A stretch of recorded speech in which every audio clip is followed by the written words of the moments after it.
La vie à l'entreprise ne se fait pas sans situation désagréable. Il arrive que vous ayez des problèmes avec vos collègues. Comment résoudre ces problèmes? Nous avons posé la question à Bernard Gevorts. Il est consultant formateur au cabinet Authentice. Voici sa réponse sous forme de conseils et astuces dans la rubrique Coaching.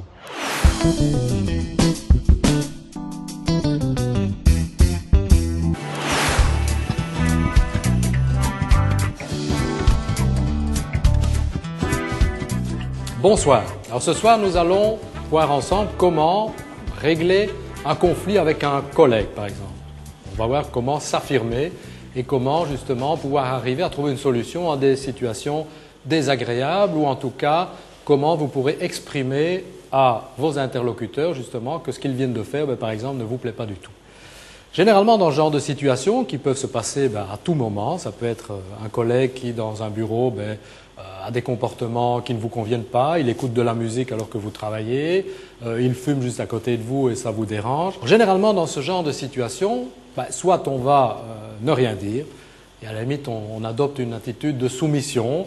C'est quelque chose qu'on va retrouver souvent chez des personnes timides, des personnes qui manquent de confiance en elles et qui n'osent pas justement s'exprimer par rapport à ça. Et généralement, ça va amener de la frustration parce qu'à un moment donné, on commence à en avoir marre et on va parfois tomber alors dans une attitude qui devient une attitude d'agressivité. Ou parfois, l'agressivité est beaucoup plus subtile. Il y a l'ironie. On fait des méchantes allusions à quelqu'un avec lequel on n'est pas agressif ouvertement, mais parfois ça fait beaucoup plus mal. Parce que l'ironie peut blesser très fortement les autres. Et parfois, une troisième attitude va se manifester aussi, qui n'est pas de l'affirmation de soi, mais qui est ce qu'on appelle la manipulation. La manipulation, c'est essayer d'amadouer l'autre. On n'ose pas lui dire clairement les choses, on n'est pas agressif, mais on va y aller en manipulant. « Allez, enfin, tu ne vas pas me faire ça depuis le temps qu'on se connaît. » Donc on joue à la flatterie, etc. Donc ces trois attitudes, donc la soumission, la fuite, l'agressivité ou la manipulation ne peuvent pas vous permettre de résoudre une difficulté ou un conflit. Parce que ça ne va faire qu'enliser les choses. Et dans ces cas-là, il y a toujours un perdant et un gagnant. Ou parfois même deux perdants. Donc ce que je vais vous proposer, c'est d'adopter une attitude d'affirmation de soi qui vise justement à permettre d'arriver à des solutions. Alors c'est quoi l'affirmation de soi? L'affirmation de soi vient, on parle parfois aussi d'assertivité, vient de l'anglais. To assert, s'affirmer, oser dire ce que l'on doit dire, c'est-à-dire exprimer son opinion et surtout exprimer parfois ses ressentis. Alors c'est quelque chose qui n'est pas facile parce que pour pouvoir s'affirmer, il faut d'abord se sentir légitime. Il faut que vous ayez la confiance en vous-même. Il faut que vous soyez capable justement de vous manifester en tant qu'un être qui mérite le respect. Et pour certaines personnes, c'est difficile parce qu'elles se sentent inférieures, elles se sentent, elles ont une mauvaise estime d'elles-mêmes, elles n'ont pas confiance en elles-mêmes.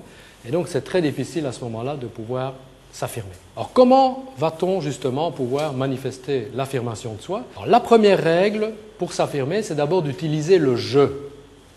Plutôt que de dire « tu m'énerves » ou « tu m'agresses quand tu dis ça », on part du « je ». « Je me sens agressé par ce que tu dis.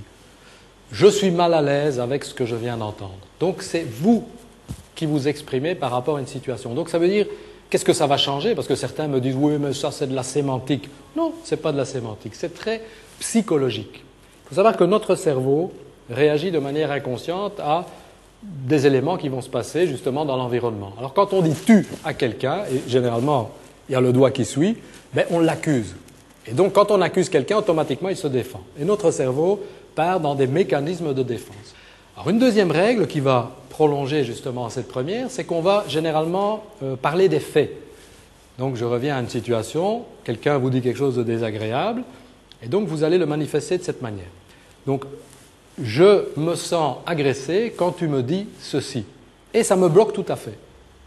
Donc on exprime effectivement son ressenti, je me sens agressé, par rapport au comportement que tu viens d'avoir, et on peut effectivement donner les conséquences. Et ça me bloque complètement. Je vais vous proposer une troisième façon également de pouvoir résoudre des conflits. Et généralement, vous allez utiliser ça pour des conflits justement un peu plus complexes, qui demandent justement plus qu'un simple feedback. C'est ce qu'on appelle la technique du desk. Donc le desk, ce sont en fait les lettres d'une structure de communication que vous allez adopter pour justement exprimer quelque chose à quelqu'un, avec cette fois-ci la recherche de la solution. Ce que l'on veut, c'est résoudre un conflit. Alors la première étape, c'est le D, et le D, en fait, c'est pour décrire. Donc on va décrire la situation, et il faut que ça soit le plus factuel possible. Par exemple, Didier, le mois dernier, je t'ai prêté 100 000 francs. Tu avais dit à ce moment-là que tu allais me les rendre dans la semaine qui suit, et à ce jour, je n'ai toujours rien reçu. Voilà, ça, ce sont les faits, c'est la situation. Je ne porte aucune accusation. Deuxième élément, on va exprimer ce que l'on ressent. Donc cette situation me gêne beaucoup, parce que je suis moi-même maintenant dans des difficultés d'argent. Donc on exprime un ressenti et on exprime éventuellement une conséquence qui est ici, en l'occurrence, le manque d'argent. Alors bien entendu, je l'ai dit, on va rechercher une solution. Et la solution, si vous êtes en position, je dirais, où vous êtes lésé, vous allez l'imposer. Mais parfois, c'est une solution qu'on peut discuter à deux. Donc je te propose donc de me rendre l'argent que je t'ai prêté dans les 3 jours. Ça, c'est la solution imposée.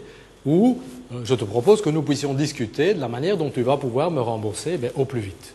Voilà, solution. Et enfin, dernier aspect, ce sont les conséquences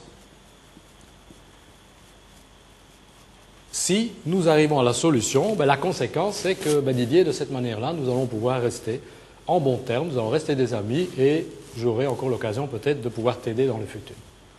Qu'en penses-tu? Parce qu'effectivement, il faut terminer par une question ouverte, qu'en penses-tu? Ou une question fermée, es-tu d'accord? Donc il est clair que la question fermée met l'autre dans une position où il doit dire oui ou non. Qu'en penses-tu? Ça lui laisse un peu plus de liberté pour pouvoir s'exprimer. Donc voilà effectivement quelques éléments qui vont vous permettre de résoudre éventuellement des difficultés comportementales ou conflictuelles avec vos proches ou des collègues. Donc premièrement, essayez d'utiliser toujours le « je ». Partez de vous pour exprimer quelque chose que vous ressentez par rapport à une situation.